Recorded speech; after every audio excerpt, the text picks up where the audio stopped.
예, 김용민 당선인과 함께 검찰 개혁을 외치면서 당선됐던 김남국 당선인이 지금 연결돼 있죠. 예, 한번 연결해 볼까요? 안녕하십니까?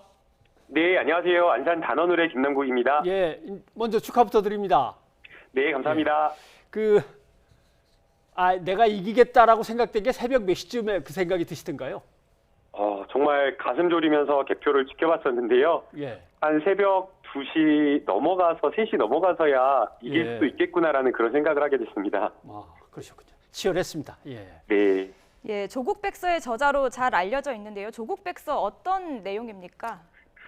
네, 지금 아직 제가 이제 출마하게 되면서 집필 작업에 참여하지는 못했고요. 처음에 저희가 계획을 세웠을 때는 이 조국 백서라고 하는 것이 많은 분들이 이제 좀 오해하시는 것이 조국 전 장관에 대한 어떤 개인에 대한 이야기를 쓰는 것이 아니고 조국 백서라고 돼 있지만 사실은 그 내용은 검찰 개혁 백서입니다. 그리고 많은 국민들이 거리로 나와서 검찰 개혁에 대한 목소리를 외쳤었는데요. 그 검찰 개혁을 외치게 된 국민들의 목소리, 그리고 시민사회 운동이 굉장히 어떻게 보면 조직적으로 일어난 게 아니라 국민들로부터 거꾸로 자발적으로 일어났는데, 이러한 시민사회 운동에 대한 어떤 여러 가지 원동력, 그 힘이 무엇인가에 대한 그런 내용입니다. 예.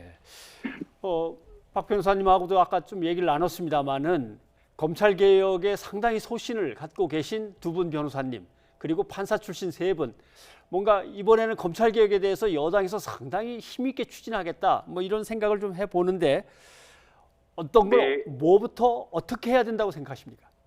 네, 검찰 개혁 완수를 분명히 해야 되는 것이고요. 예. 다만 그 검찰 개혁이라고 하는 것을 저희 민주당이 과반 이상을 획득했다라고 해서 일방적으로 몰아친다라는 그런 생각은 전혀 없습니다.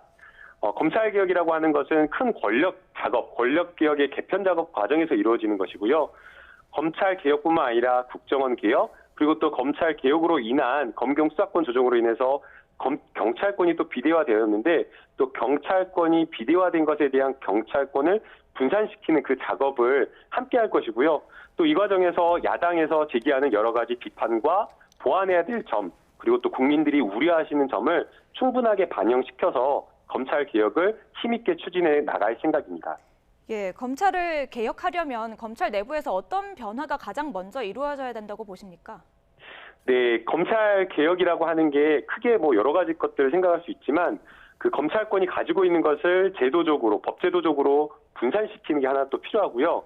그다음에 두 번째는 내부적으로 검찰 내부에서 문화가 바뀌는 것도 상당히 필요하다고 생각이 됩니다. 검찰 내부의 검찰 개혁을 위한 문화가 바뀌려면 내부에서의 어떤 검찰 개혁의 목소리가 힘있게 추진되어 나올 수 있는 그런 시스템이 갖춰져야 되고요. 그렇게 하기 위해서는 인사와 관련된 부분에 대한 작업, 그리고 검찰 내부의 사람에 대한 부분이 여러 가지 것들이 함께 개혁되는 작업이 따라와야 된다고 저는 생각이 듭니다. 네. 검찰 개혁의 한 축이 공수처를 만드는 겁니다. 이제 한 출범이 3개월 정도 남았는데 공수처장 후보 얘기도 지금 막 했습니다만은 공수처를 어떻게 만들어야 된다고 보십니까? 네, 공수처와 관련되어서는 가장 우려되는 지점이 정치 권력으로부터 과연 독립할 수 있느냐라고 생각이 듭니다. 예. 그래서 이 부분에 대해서 지난해 국회에서 많은 안전장치, 많은 부분을 이렇게 고려해서 설계를 했고요. 다만 이것이 실증적으로 정말 제도적으로 정말 독립해서 그렇게 수사를 할 수 있느냐는 검증되지 않았기 때문에 이 부분을 잘 살펴보는 게 중요하다고 보이고요.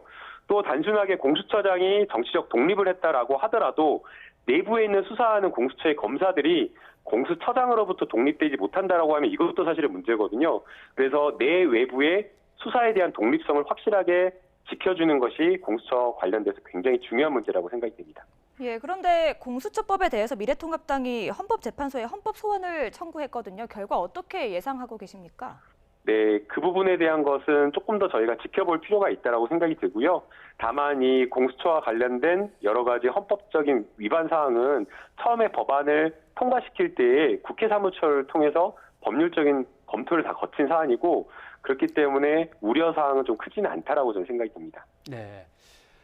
아까 아슬아슬하게 이긴 이야기도 나왔습니다만 우여곡절이 참 많았습니다. 특히 막판에 불거진 뭔가 성희롱 분위기가 짙은 팟캐스트에 출연하셨다. 거기에 분위기에 동조했다. 이 얘기가 이제 나왔는데 이 부분에 대해서는 어떻게 생각하십니까? 비판에 대한 얘기 있으시면 좀 들려주시죠. 네, 제가 직접 한 발언이 아니라 그 출연한 것이 문제다라고 하면서 많은 분들께서 비판을 하시고 문제 제기를 해주셨는데요. 예. 경솔하거나 신중하지 못한 좀 행동에 대해서 국민들에게 정말 진심으로 사과드리고 용서를 구하고 싶습니다. 이제 앞으로는 또 공인이기 때문에 이번 기회를 통해 가지고 더 진지하게 제 자신을 좀 살펴보고 반성할 생각이고요. 향후에는 좀 더 조심스럽고 더 신중하게 행동하겠습니다. 예, 이 논란으로 검찰이 수사에 착수를 했습니다. 고발이 있고 하루 만에 바로 수사를 시작했는데요. 어떻게 받아들이셨습니까? 네, 사실은 이제 그 성인 영상물이다, 아니 성인 컨텐츠다라고 하는 것을 표시하지 않았던 걸로 이제 고발을 했는데요. 그런데 이제 저는 이제 출연한 것에 불과하기 때문에 사실 그 고발 대상이 아닌데 그것을 고발한 지 하루 만에 이렇게 수사에 착수를 하고 그게 이제 그 선거 당일날, 사실은 선거 당일은 공휴일인데 그날 하루 종일 수사에 착수했다라고 하면서 언론에 대대적으로 좀 보도가 된 것은 저 개인적으로는 유감입니다. 예, 알겠습니다. 오늘 이렇게 시간 내주셔서 고맙습니다. 네, 감사합니다.